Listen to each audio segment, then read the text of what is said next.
तो तमाम मेहमान डिबेट में मेरे साथ जुड़े हुए हैं और आज का जो इशू है वो यही है, क्योंकि बहुत गम का माहौल भी। एक तरफ हम टीवी स्क्रीन पर देख रहे हैं कि जनरल बिपिन रावत और उनके अलावा 13 जो महलूकीन हैं, जो शहीद हैं, उनके जज्दे खाकी पालम एयरपोर्ट पहुंचे हैं। लेकिन इस बीच यूपी की सियासत में जो कुछ चल रहा है, हम देख रहे हैं कि लगातार यूपी की जो सियासत है उसका पारा एक तरह से चढ़ता जा रहा है और लगातार बयानबाजियों का सिलसिला जारी है। जिस तरह से योगी आदित्यनाथ ने अब ताज़ा बयान दिया, उन्होंने कहा है कि अब कब्रिस्तानों की नहीं बल्कि तीर्थ स्थानों की तरक्की होगी।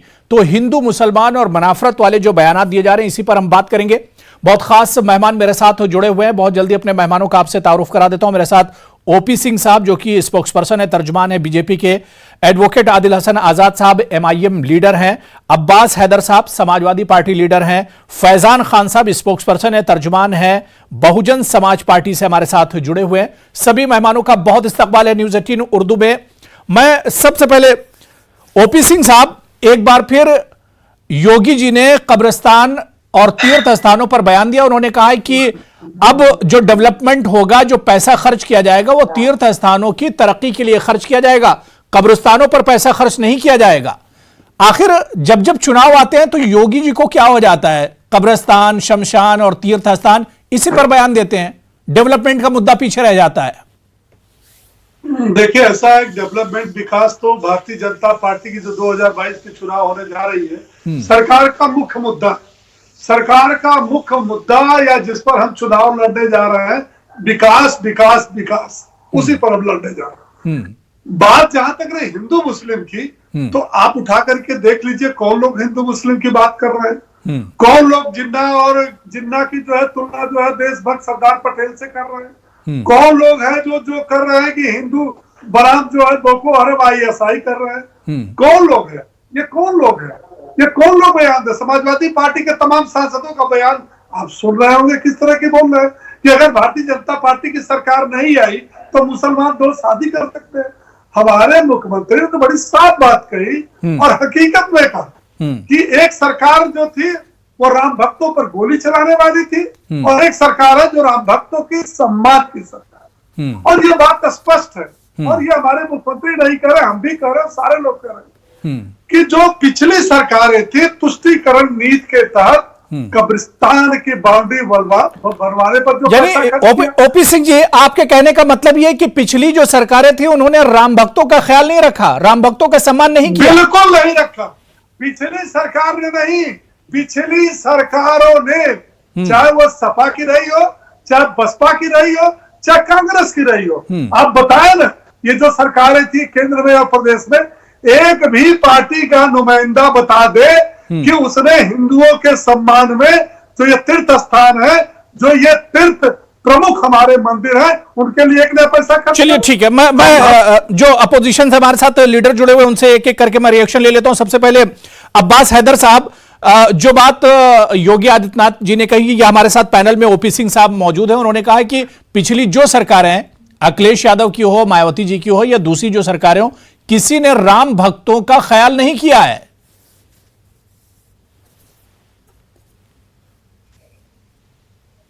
हुरैरा साहब, ये भारतीय जनता पार्टी वो पार्टी है जिन्होंने शमशान और कब्रिस्तान की बात तो करी चुनाव में, लेकिन ये वो पार्टी है, योगी आदित्यनाथ जी की वो सरकार है जो हमारे हिंदू भाइयों को शमशान में सम्मान पूर्वक उनका अंतिम संस्कार भी नहीं दे पाई। हमने देखा कि गंगा में किस तरह से बेशुमार लाशें बह रही थी, हजारों की तादाद में, जिसकी तादाद भी नहीं पता है हम लोगों को। हमने देखा कि किस तरह से राम नामी चादर जो लाशों में को ढकने के लिए रखी गई थी, उसको किस तरह से सरकार ने छिदवाया है। ये सरकार है, जब चुनाव आया तो आप हिंदू मुसलमान शमशान कब्रिस्तान की बात करते हैं। अरे आज उत्तर प्रदेश की जो आवाम है वो विकास की बात करना चाहती है। वो उत्तर प्रदेश का जो युवा है, जो बेरोजगार है, वो रोजगार चाहता है। वो आपसे जानना चाहता है कि जो उत्तर प्रदेश में जो बेरोजगारी दर 5.5% थी, वो कोरोना से पहले, कोरोना का बहाना भी नहीं चलेगा, उससे पहले लगभग 10% पहुंच गई। उत्तर प्रदेश के 2 करोड़ युवा बेरोजगार टहल रहा है। आपने 70 लाख नौकरी नौकरियां देने का वादा किया था वो कहां पे है। उत्तर प्रदेश का जो जो आवाम है वो ये जानना चाहती है, जो किसानों के साथ जब उन्होंने अपना हक मांगना आपने उन्हें आतंकवादी और खालिस्तानी कहा, 700 किसानों की मौत हो गई, आपके कान में जू नहीं रहेगी, लेकिन जब इलेक्शन आया तो आपने सारी उनकी मांगे मानी और आप घुटनों के ऊपर आ गए। तो ये है आपका विकास, ये आपकी बात। आज इनके पास कोई बात कहने को नहीं है, आज इनके पास ओपी सिंह साहब कह रहे हैं कि विकास होगा राम भक्तों का, विकास होगा तीर्थ स्थानों का, विकास होगा अयोध्या का, विकास की बात तो कर रहे हैं।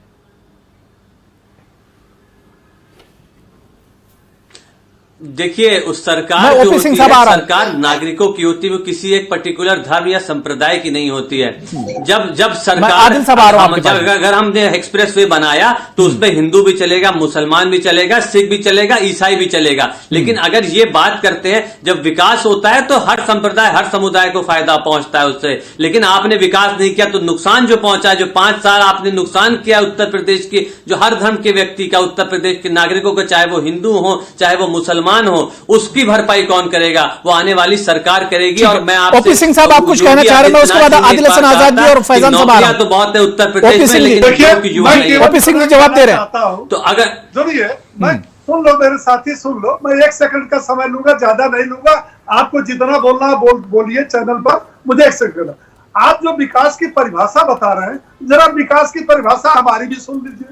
इसके पहले की सरकारें जो थी वो विकास क्षेत्र को देख करके, जात को देख करके, धर्म को देख करके, मजहब को देख कर करती थी। हमारी केंद्र की सरकार और प्रदेश की सरकार, केंद्र की 56 योजनाएं और उत्तर प्रदेश सरकार की 41 योजनाएं, कोई बाई का लाल बता दे जो धर्म, जात और मजहब के आधार पर हुआ। सबका साथ सबका विकास, आप बताइए ना। ठीक है, मैं डिबेट में फैजान खान और आदिल हसन आजाद साहब को भी जोड़ लेता हूं।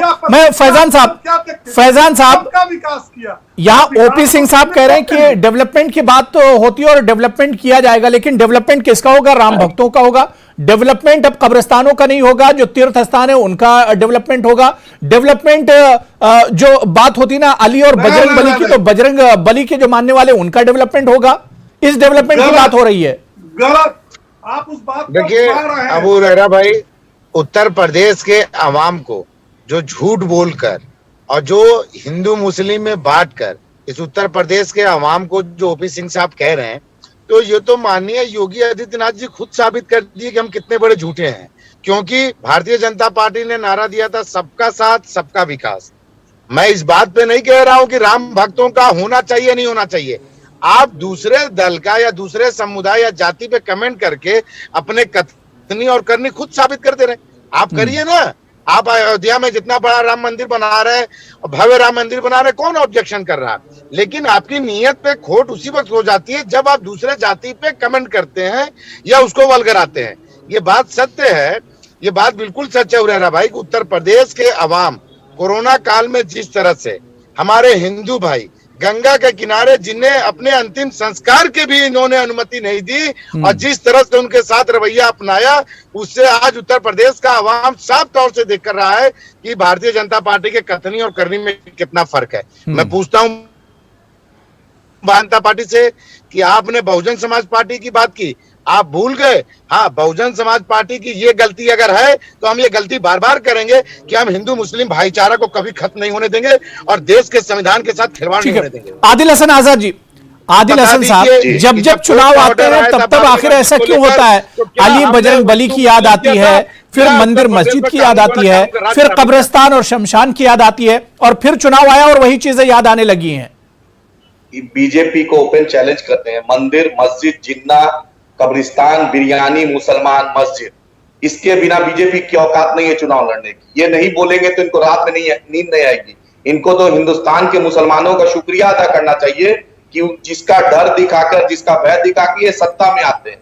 वही मुसलमान जो इस देश की आजादी में जो फैसले हक खैराबादी से लेकर टीपू सुल्तान से लेकर 1857 की जद्दोजहद से लेकर और 1947 बिस्मिल्लाह खां, अशफाकुल्लाह खां, राम प्रसाद बिस्मिल सरफरोशी की तमन्ना यही मुसलमानों ने दिया। क्योंकि बीजेपी को तो नेशनलिज्म से मतलब नहीं, आरएसएस तो अलग नेशनलिज्म पे विश्वास करता था। 25 साल पहले तो तिरंगा फहराना शुरू किया है, जैसे हाफ पैंट से फुल पैंट पे भी 4 साल पहले आए हैं। उसी तरह हुआ, बतला दे कि टैक्स सब देता है, महंगाई पर, तेल पर, रोजगार पर, क्या नौकरी पर, कोरोना में मृत्यु पर कभी बीजेपी यही हिम्मत, आज चाइना घुस रहा है, अरुणाचल प्रदेश लद्दाख में, है बीजेपी की हिम्मत बात करने की? बीजेपी को सिर्फ मुसलमान मस्जिद मंदिर, तो प्रधानमंत्री का क्या नारा है? सबका साथ सबका विश्वास का क्या नारा है? यानी प्रधानमंत्री झूठ बोल रहे हैं कि यूपी के चीफ मिनिस्टर झूठ बोल रहे हैं? क्योंकि इन्होंने कुछ किया नहीं, जनता जवाब मांग रही है, इसलिए डाइवर्ट करना चाहते हैं। ये 20 करोड़ का डर दिखाकर 80 करोड़ का डर दिखाना चाहते हैं कि मुसलमान ये, जबकि मुसलमान और हिंदू इस देश में हमेशा गंगा जमुना तहजीब की तरह रहे हैं। ओपी सिंह जी, योगी जी का जो बयान है वो तो बिल्कुल अपोजिट है सबका साथ सबका विकास नारे का। उन्होंने कहा कि अब कब्रिस्तानों की नहीं, अब तीर्थ स्थानों का डेवलपमेंट होगा, तो आप कब्रिस्तानों को छोड़ दे रहे हैं। नहीं, आप डिबेट को दूसरी दिशा में घुमा रहे हैं। आप बार बार कह रहे हैं कि केवल राम भक्तों का विकास होगा। नहीं, सुनिए पहले, जिस तरह चुनाव आप जो है अपने डिबेट को बहुत दूसरी तरीके से घुमा रहे हैं। आप बार बार कह रहे हैं कि ओपी सिंह कह रहे हैं, योगी जी कह रहे हैं कि अब केवल राम भक्तों का विकास होगा, केवल जो है मंदिरों का होगा, कब्रिस्तानों। देखिए, मैंने पहले ही कहा, 2 बार स्पष्ट सुन लीजिए। नंबर 1 कि अगर ऐसा ही करना होता तो केंद्र में जो हमारी 7 साल से सरकार है और 4.5 साल से उत्तर प्रदेश में सरकार है, जितनी योजनाएं चली है, एक में भी अगर पक्षपात हुआ तो अब बताइए। नंबर 1। नंबर 2, मैंने कब कहा, आदिल हसन आजाद जी आ रहा हूं। क्या बसपा, सुन लीजिए, क्या कांग्रेस, इनसे संभव है कि राम भक्तों का सम्मान हो सके? क्योंकि एक पार्टी है राम भक्तों पर गोली चला रही, ये बहुजन समाजवादी पार्टी। एक सेकंड, ये बहुजन समाजवादी पार्टी का बयान कर रहे हैं। पहले ये बताएं कि 2019 के लोकसभा चुनाव में पश्चिम में मेरठ में बहन मायावती के किस बयान पर चुनाव आयोग ने 3 दिन के लिए बैन लगाया था? किस बयान पर? ये किस मुंह से बात करें? मैंने ये कहा कि योगी जी ने ये कहा कि पिछली सरकार ने सारा पैसा देश के संविधान को जो आप लोग दिल्ली उड़ाते हो, आप लोगों को मुबारक हो। बहुजन समाज पार्टी भारत देश के संविधान के साथ खड़ा रहेगा, चाहे भारतीय जनता पार्टी कुछ कर ले, उसका सीधा सामना बहुजन समाज पार्टी से होगा। खाली तुष्टीकरण होनी चाहिए, उनका विकास नहीं होना चाहिए। वो देश के नागरिक नहीं है, उनकी आस्थाएं नहीं है। बाबा भाई शर्म करिए, हमारा नारा ये भगवान राम का। अरे समाजवादी पार्टी ठीक है फैजान खान जल्दी से आपका रिएक्शन, उसके बाद मैं आदिल साहब आ रहा हूं। मैं ओपी सिंह साहब से ये कहता हूं कि बहुजन समाज पार्टी के नीति और नियत को देखे समझे, नकल करके जो आंकड़े लगा रहे हैं उससे साफ तौर से उनकी कथनी और करनी में फर्क दिख रहा है। अगर आप हमारे नियत पे चलते हैं तो हिम्मत है तो चलिए सर्वजन हिताय सर्वजन सुखाय पे, जिसमें हम हिंदू मुस्लिम भाईचारा की बात करते हैं, देश के संविधान की बात करते हैं, हम लोगों में नफरत नहीं बांटते। और एक बात और, जो डिबेट को घुमाने की बात कर रहे हैं ओपी सिंह जी, आप चुनाव को कितना भी घुमाएंगे, लेकिन उत्तर प्रदेश का आवाम महंगाई पे लड़ेगा चुनाव, उत्तर प्रदेश का आवाम रोजगार पे चुनाव लड़ेगा, उत्तर प्रदेश। चलिए ठीक है, मैं एक एक करके सबके पास आ रहा हूँ। ठीक है, फैजान की बात हो गई, ओपी सिंह की बात हो गई, मैं एक एक करके सबके पास आ रहा हूं, वन बाय वन, ताकि बात समझ में आ जाए। मैं आदिल हसन आजाद जी, आप कुछ कहना चाह रहे हैं, लेकिन आदिल हसन आजाद जी जो बात ओपी सिंह जी कह रहे हैं कि राम भक्तों का सम्मान इससे पहले की सरकारों में नहीं हुआ, तो क्या अगर योगी हुकूमत राम भक्तों का सम्मान कर रही तो इसमें बुराई क्या है? अरे भाई, तो किसने मना किया है कि किसी का सम्मान नहीं कीजिए? संविधान पर शपथ लिए योगी जी। और मैं पूछना चाहता हूं कि जो नीति आयोग का हेल्थ इंडेक्स है उसमें भी उत्तर प्रदेश सबसे पीछे है, बेरोजगारी में पीछे है, गरीबी में पीछे है, उसमें तो हिंदू भी आते हैं, मुसलमान भी आते हैं, उस पर भी तो कुछ करते हैं। और ओपी सिंह जी को चैलेंज कर रहे हैं कि ग्रामीण विकास योजना जो आवास योजना है प्रधानमंत्री का, पिछले 3 साल में एक भी मुसलमान को एक घर नहीं मिला है, और 50,000 मदरसा टीचर है जो मैं चैलेंज कर रहा हूं, आप पार्टियां भेजवा देंगे। और अभी 50,000 मदरसा मॉडर्नाइजेशन के नाम पे जो वाजपेयी जी के वक्त में टीचर की बहाली हुई थी, उनको 7 साल से तनख्वाह नहीं मिला था। पार्लियामेंट में बैरिस्टर असदुद्दीन ओवैसी साहब ने मुद्दा उठाया, तब इनके जो माइनॉरिटी वेलफेयर मिनिस्टर है उन्होंने कहा इसको हम अविलंब भुगतान करेंगे।